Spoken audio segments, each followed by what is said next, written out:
সুপ্রিয় দর্শক, আসসালামু আলাইকুম। কুকিং টুকের পক্ষ থেকে আমি সাদিয়া ইসলাম। আজকের ভিডিওতে তৈরি করে দেখাবো মচমচে মজাদার স্বাদের পেঁয়াজু। কিভাবে দোকানের মতো পারফেক্ট পেঁয়াজু বাসায় তৈরি করবেন সেটার রেসিপি আমি আপনাদের সাথে শেয়ার করতে চলেছি। পেঁয়াজিগুলো দেখেই বুঝতে পারছেন কতটা পারফেক্ট হয়েছে। এগুলো কিন্তু শুধু দেখেই না, খেলেও বুঝতে পারবেন যে কতটা টেস্টি। ভিউয়ার্স, তাহলে চলুন দেখে নেওয়া যাক।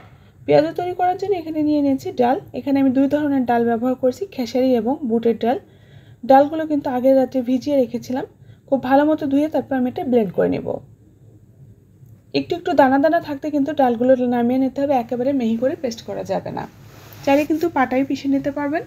যদি ব্লেন্ডারে পিষতে হয় তাহলে যতটা পানি কম দেওয়া যায় কম দিয়ে পিষে নিতে হবে। 1 কাপ পরিমাণ পেঁয়াজ কুচি দিয়ে দিলাম, লাল মরিচের গুঁড়ো দিয়ে দিলাম স্বাদ মতো। আমি যেহেতু একটু পেঁয়াজ তৈরি করছি, মানে পেঁয়াজও, তাই পেঁয়াজের পরিমাণটা একটু বেশি দিতে হবে। জিরা গুঁড়া দিয়ে দিলাম, স্বাদ মতো লবণ দিয়ে দিয়েছিলাম, কিছুটা ধনিয়া পাতা এখানে অ্যাড করে দিয়ে খুব ভালো মতো মেখে নিব। তার আগে এখানে আমি অল্প পরিমাণ একটু চালের গুঁড়া দিয়ে দিলাম, যাতে করে পেঁয়াজটা আরও বেশি ক্রিস্পি হয়। আলতো করে হাত দিয়ে মেখে নিলাম পেঁয়াজগুলো। পেঁয়াজ কিন্তু একেবারেই ভালো মতো মেখে নরম করে ফেলা যাবে না। পেঁয়াজ থেকে পানি ছেড়ে দিলে কিন্তু পেঁয়াজগুলো মচমচে হবে না। আলতো করে হাত দিয়ে মেখে নিয়ে এক একটা করে পেঁয়াজের শেপ দিয়ে দিচ্ছি।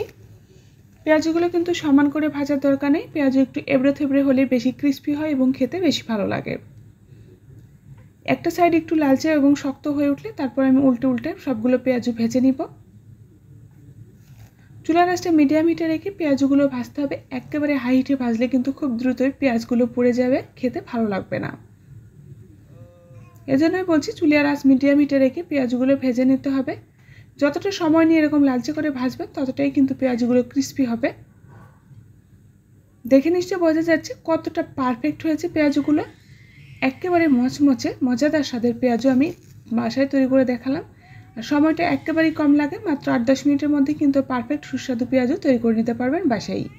তাহলে ভিউয়ার্স, বাসায় ট্রাই করে দেখুন। আজকের মতো এখানেই বিদায় নিচ্ছি। সবাই অনেক ভালো থাকুন, সুস্থ থাকুন। আল্লাহ হাফেজ।